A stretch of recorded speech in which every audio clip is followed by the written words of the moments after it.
Who's doing the intro? Hey, Kevin. Sorry, your internet froze for a little bit. Oh, no. Hope it doesn't do that. All right. Three, two, one. Hey, Kevin. What's going on, my friend? Oh, not too much. Just another day in paradise here. It has been a little bit cooler, which has made going out kind of nice, but it's also been thunderstorming out of nowhere. It's like somebody turns the shower on, right? And then goes away. It's weird, but I appreciate it being colder. Nothing like a Florida rain. It's like someone just dumps a bucket of water on you, right? Yeah. It's amazing. So recently we had an episode on don't follow the herd. And Kevin and I were talking about what that means and maybe even taking it one step further. And the quote that is so often used from Warren Buffett came to mind around be fearful when others are greedy and greedy when others are fearful, and what that means.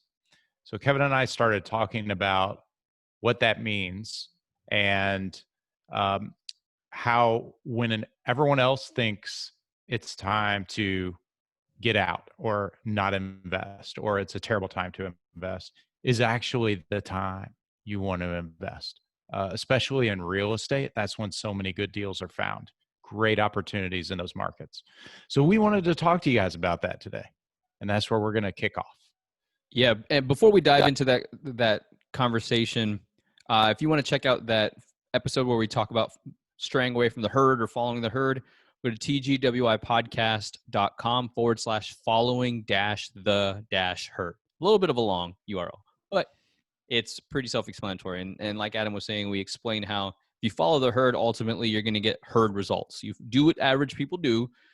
You can't expect extraordinary financial security from doing what the average American does. It just doesn't work in that fashion. So as we dive into the idea of if there's blood in the streets, invest.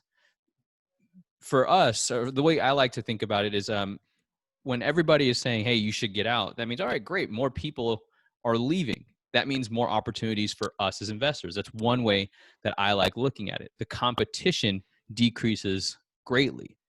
And then also paying attention to why people are saying you should get out. I think that's also another thing. And being disciplined with your investor identity is huge way to hedge your risk. Yeah, I think one of the things you said there that I'd like to dive into first is around why people say to get out. I think this is fascinating. It's because of the news source that most people rely on. Most people are not educated on real estate investing. And those are typically the people who are saying, get out. So you don't want to be listening to those people. And you don't want to be listening to the news sources they listen to, which are going to be giving you those signals and signs, if not saying it blatantly, right? And those news sources are going to be any kind of common media, things that you would see on the cable news or on your nightly news on broadcast or popular financial websites, things that everyone is aware of. Those are common sources that you're not going to want to be paying attention to. And that's what the herd follows. They listen to that stuff and they go by that stuff. And that's what a lot of the institutions want them to do because they make money off of that.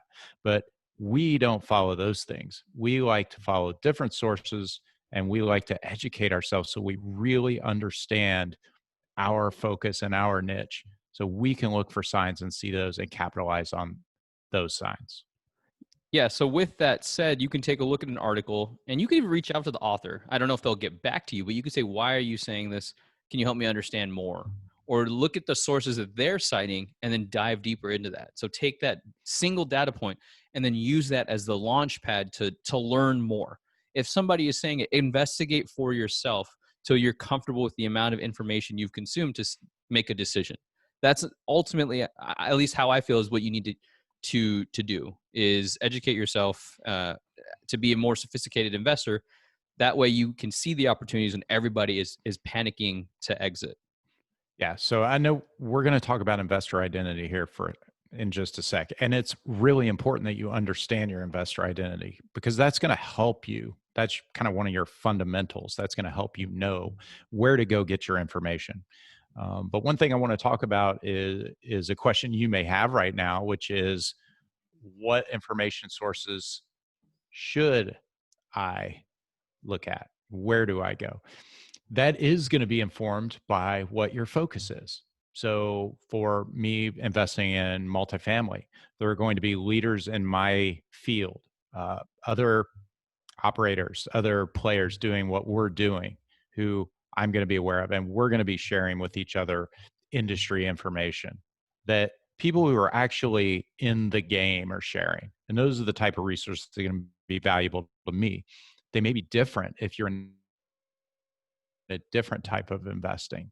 And then there are going to be some common ones that are just about economics and kind of the economy and how finances work, who are actually educated and in the know what's really happening. One of my favorites is Robert Kiyosaki. He has a fantastic podcast and he has all of these guests on who most people who aren't in the industry have not heard of. But I will then listen to those guests and go find their resources. A lot of them have newsletters or blogs. Some of them have their own podcasts. Not many. Most of them are just on other people's shows like Robert, big names only.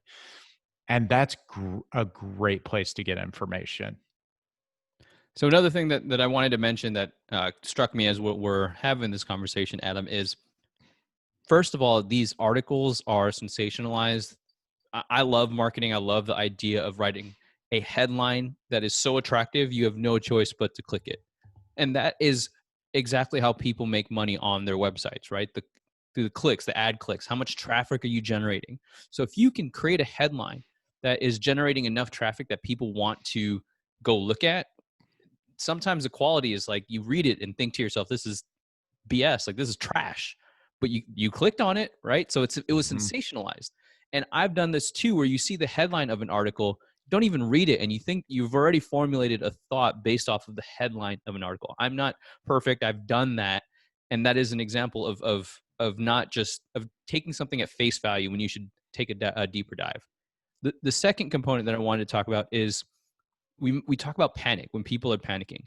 Panic is an emotion, and investing should not be emotion based. Yeah, It good should point. be math based. Money is emotional.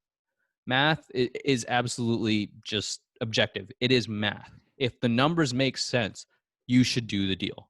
If the numbers don't make sense, move on. And if you have that type of a discipline, you have a greater chance of being successful than if you don't. And if there are things that are happening wrong, maybe you need to adjust your math. Maybe you need to adjust your process. But you'll learn to remove the emotion out of it. Because once you start introducing the emotion into your investment strategy, it's going to cloud your judgment. Because you'll take a look at a property, be like, wow, I love the way this color looks or something. But even if the math doesn't make sense, you will find yourself almost like a bias that I want to make this property work. I want to make the numbers work. But if the numbers don't work, you're basically massaging data to fit your narrative. So trying to be as objective as possible will help with that. Yeah, I think that's really good advice. And it's part of the education component to understand what your investment type is, how to underwrite that or analyze that, what the numbers on a deal that's successful in your focus looks like, and what math will check out. So that's all part of the education component that we're talking about there. So that's really good stuff. Another thing I wanted to talk about was pulling the trigger when it is the right time. And that is much more difficult than it sounds. I know I've been preparing for quite some time to be able to act when the time is right and when we go into a recession. Well, we're not even in a recession yet, although it very much feels like we could be heading for one in the near future. But as soon as this COVID situation hit and it became a real possibility, something psychologically was happening in me and I was feeling the fear. And I realized how much more difficult it is to actually do it than it sounds. And I've been preparing for it. So I couldn't imagine if I hadn't been, or if someone hasn't been and this is new to them and they're just now learning.